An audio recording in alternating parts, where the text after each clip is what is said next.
Trump's lawyers urged Manhattan Judge Juan M. Merchan to step aside from the case, alleging a conflict of interest and bias because his daughter is a Democratic political consultant. The judge rejected a similar request last August.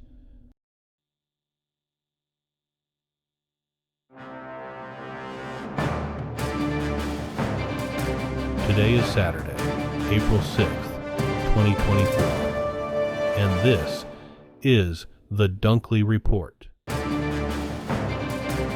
Former President Donald Trump is demanding a new judge just days before his hush-money criminal case is set to go to trial, rehashing long-standing grievances with the current judge in a long-shot 11th-hour bid to disrupt and delay the case.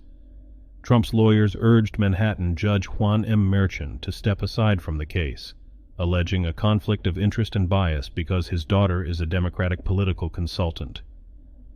The judge rejected a similar request last August. In court papers made public Friday, Trump's lawyers said it is improper for Merchan to preside over these proceedings, while Ms. Merchan benefits, financially and reputationally, from the manner in which this case is interfering with Trump's presidential campaign. President Joe Biden has written to the leaders of Egypt and Qatar, calling on them to press Hamas for a hostage deal with Israel. The letters come one day after Biden called on Israeli Prime Minister Benjamin Netanyahu to redouble efforts to reach a ceasefire in the 6-month-old war in Gaza. A senior administration official, who spoke on the condition of anonymity to discuss the private letters, says Biden's national security advisor will meet Monday with family members of some of estimated 100 hostages who are believed to still be in Gaza. Biden has deployed CIA Director Bill Burns to Cairo for talks this weekend about the hostage crisis.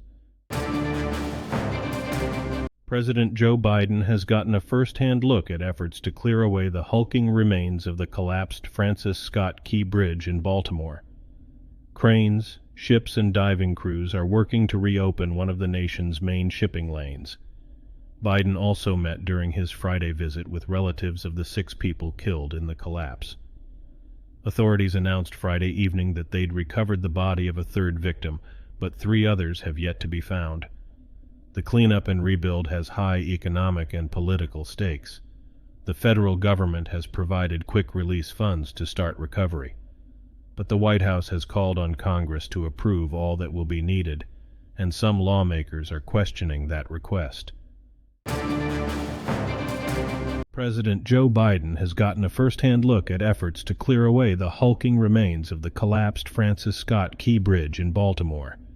Cranes, ships, and diving crews are working to reopen one of the nation's main shipping lanes. Biden also met during his Friday visit with relatives of the 6 people killed in the collapse. Authorities announced Friday evening that they'd recovered the body of a 3rd victim, but 3 others have yet to be found. The cleanup and rebuild has high economic and political stakes.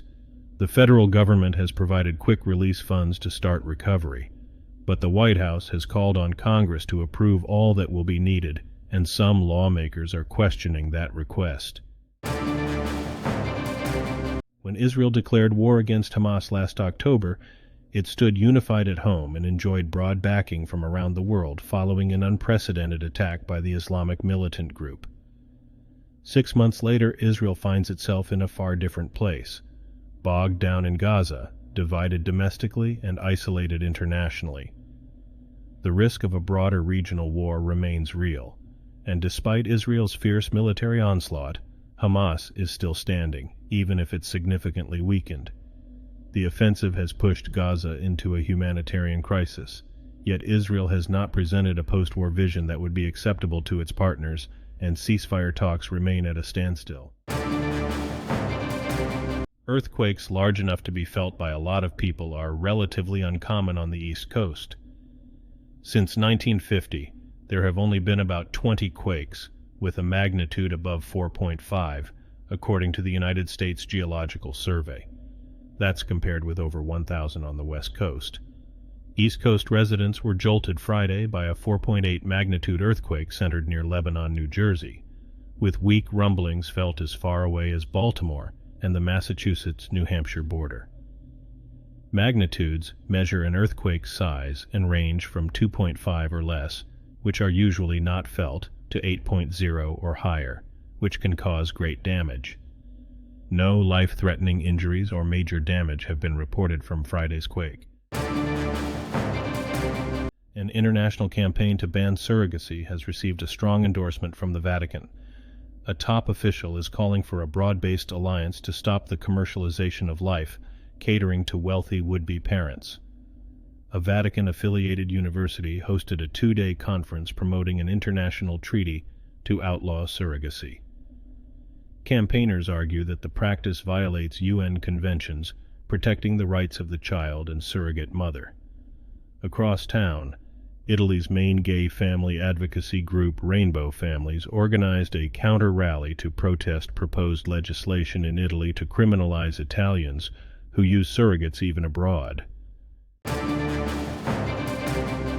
Attorneys for a condemned Missouri man say the state's execution protocol allows for surgery without anesthesia if the typical process of finding a suitable vein to inject the lethal drug doesn't work.